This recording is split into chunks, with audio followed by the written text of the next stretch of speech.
There's a disappointing trend going on right now with the classic trio of farm life sims, Harvest Moon, Story of Seasons, and now Rune Factory, all having a rough time making the jump from handheld to console.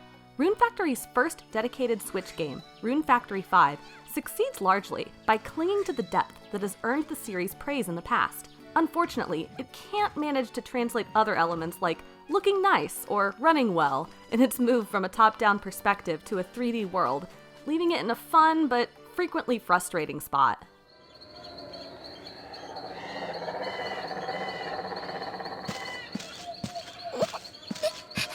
Rune Factory 5's abrupt opening sees a young amnesiac hero dropped via portal just outside the backwater town of Rigbarth. An organization called Seed then takes them in as its newest ranger, basically a scout crossed with a monster cop. As a Seed Ranger, the protagonist can tend to farm, run various errands for the villagers, and fight off monsters that threaten the town.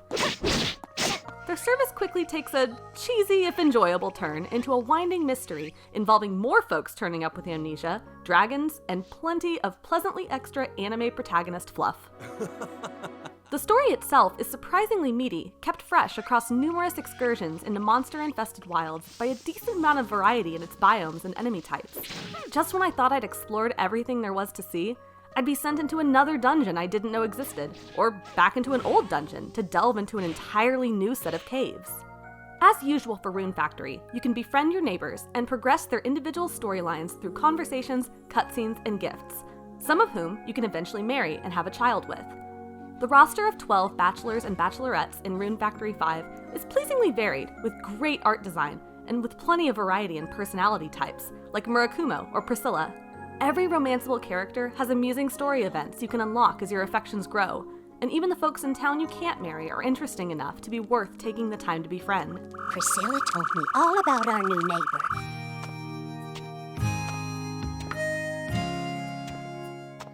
One way to befriend them is through the tasks board outside of Seed headquarters, where townspeople will offer rewards in return for various jobs being done. A sizable chunk of these jobs are glorified tutorials, steadily guiding you through Rune Factory 5's numerous systems and offering rewards for figuring them out. It's an imperfectly paced way to teach you the basics, but given how much time and space Rune Factory gives you to figure things out, that's only a minor quibble.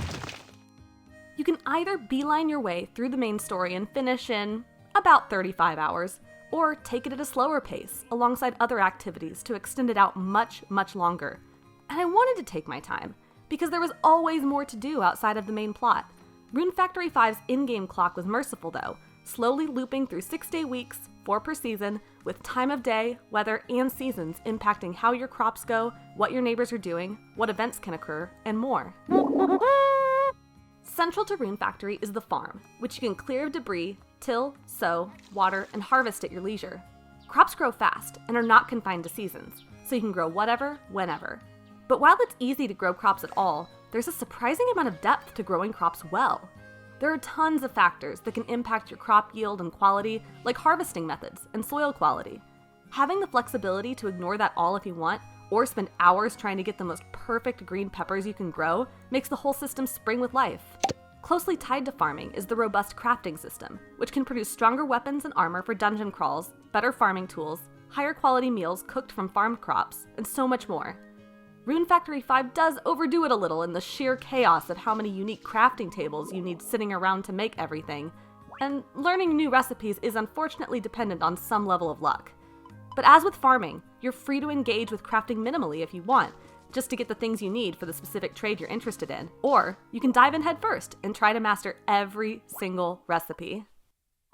Change of plans. Destroy her. Alongside farming and crafting, the other central pillar of Rune Factory 5 is its combat. And like both, combat is something you can engage with a little or a lot, depending on your interests.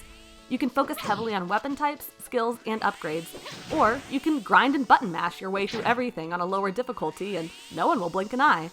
It's a great system on paper, but both combat and farming can feel massively frustrating due to just how bad Rune Factory 5 feels to play. Simply put, it runs terribly on Switch. The controls are slippery and imprecise, an issue exacerbated further when playing docked, where significant input lag causes actions to take longer than I expected. That technical jankiness is especially frustrating during combat, with input lag making it challenging to dodge enemy attacks, and the slippery controls making movement awkward and chaotic. Because Rune Factory 5 gives you so much freedom to grind and get stronger, I was fortunately never stuck in a situation where bad controls made a fight impossible.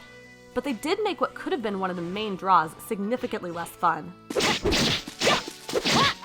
These issues are not limited to movement either, as Rune Factory 5 has aesthetic problems too. The jump from top down to third person was a rocky one, lacking much of the charm and detail that the worlds of its predecessors were praised for. The character design remains stellar, especially their dialogue portraits and the animated introductions for bachelors and bachelorettes, but the world itself is full of flat textures and long stretches of bland, empty space, with objects like monsters, grass, or trees suddenly popping in regularly, and frame rate issues whenever there are a few too many things on screen at once. And sure, when I play a sim like Rune Factory, I can still enjoy it without stellar technical prowess or cutting-edge graphics. But with a 10-year gap between games, I was hoping Rune Factory 5 would try to be something a little more impressive than Rune Factory 4 but clunkier. Rune Factory 5 has much of the mechanical depth that made its predecessors so enjoyable, but none of the improvements one would expect from a leap to a new, more powerful platform. Its farming, crafting, combat, and relationship systems remain varied and nuanced, satisfying enough to keep me hooked as someone who loves the soothing nature of farming and life sims. But I'm disappointed that yet another game in this genre has created an empty, technically janky 3D world after years of making rich, top-down 2D ones, especially when the studio behind it clearly has such excellent art chops demonstrated in the occasional animated cutscenes and character portraits. Its bad performance didn't necessarily stop me from enjoying the 45+ hours I dumped into it, but it did make that time far more frustrating, and it's a shame Rune Factory wasn't able to make a grander statement in its dedicated Switch debut. For more, check out our reviews of Harvest Moon: One World and Story of Seasons: Pioneers of Olive Town, and for everything else, stick with IGN. 光のないこの迷路の先からささやく謎の声